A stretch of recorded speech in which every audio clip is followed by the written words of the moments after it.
For the longest time, Pokemon games have been pretty formulaic.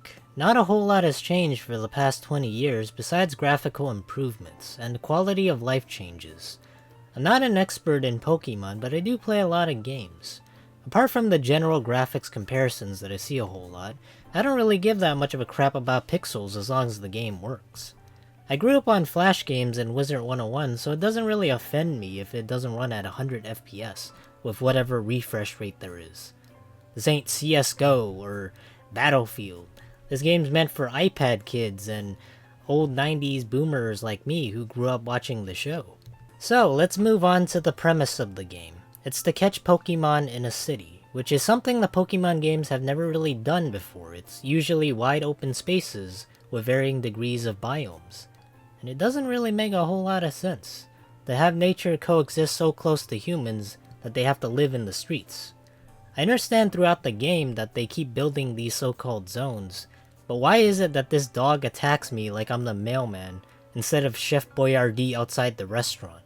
What did I do? Therein lies the problem of Pokemon having free roam in the city. A lot of zones are almost the same, just having grass and water with structures surrounding it, aside from the sewers or a snowy area. It all feels very dystopian for it to take place here. It's a neat concept, but imagine having a zoo around every corner where you live. Keep in mind, these are essentially wild animals. Would you really want to step inside these zones? Now let's talk about presentation. Aside with living with Pokemon, there is a feeling of emptiness. Even though it's full of NPCs, it doesn't have the hustle and bustle of what you expect the city should be. You know, like cars driving around instead of decaying on the side of the road, or mannequins standing awkwardly waiting for people to tell them to get the fuck out of the way. It isn't just people or the things in the city, it's also the structure. Everything just looks so similar and the same. A good example of an actual city, ironically, was in Pokemon Black and White. You had buildings you can enter, crowds throughout the city, and highways. It made everything feel real, and the key here that they're missing was movement, and not static where NPCs don't just blend straight into the background. There are some NPCs that move, but they look like disjointed robots and not humans at all. I'm getting a narcissistic injury when the world is ignoring me. The environment doesn't always have to be the main centerfold of the game, but it can be just as important to the story to lead you into the game. While on the topic of movement, let's talk about getting around, because the only way you can is by Call of Duty combat rolling and running. In many games, there are ways to move about, and even in the old Pokemon games, you had bicycles or rideable Pokemon. I understand there are points or distances that are close on the map, and even taxi services, but it doesn't really hurt to add another form of transportation because it's been a staple in every main Pokemon game so far. Some people enjoy the simple pleasures of riding or bicycling in these games. It also does make a whole lot of sense since France is known for cycling, or the Tour de France, according to this website called the Connexion, I think. When it comes to movement, there's a lack of interaction mainly to the Pokemon. The closest you get is to look at them while you have virtual coffee. In general, Pokemon are virtual pets in the same vein as Tamagotchis, but many games allow you to interact with animals and in such ways like feeding them or petting them, or shooting them. Okay, I ain't really blind, just take it easy. While in those games, it is a nice small detail, this one is more of a given since it's literally the name of the game. And in Scarlet and Violet, you had the option of going on picnics and giving them old people sponge baths.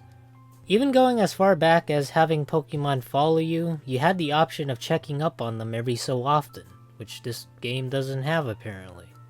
Now let's be honest here. Where's the voice acting?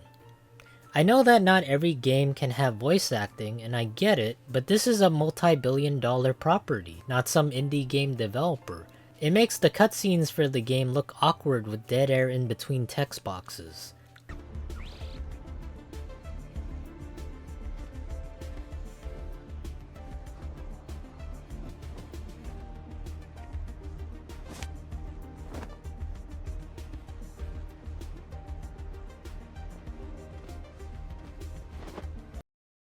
It's not a technical limitation. The Switch 2 isn't crippled. It can handle modern AAA titles. Even Switch 1 can handle voice acting. Just look at the other Legend game, Tears of the Kingdom.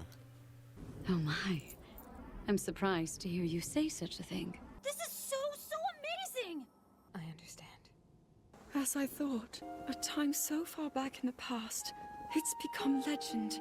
Apart from the negatives, there are some things that I really like the ease of getting shiny Pokemon, which I still don't know what they are. Maybe it's a genetic defect. Back in the old days, cavemen used to buy multiple pieces of technology and mash buttons from left to right. In here though, you just do this. And then you go to sleep and wake up the shiny Pokemon. Personally, I don't care that much about shininess, but it's nice that you can do this.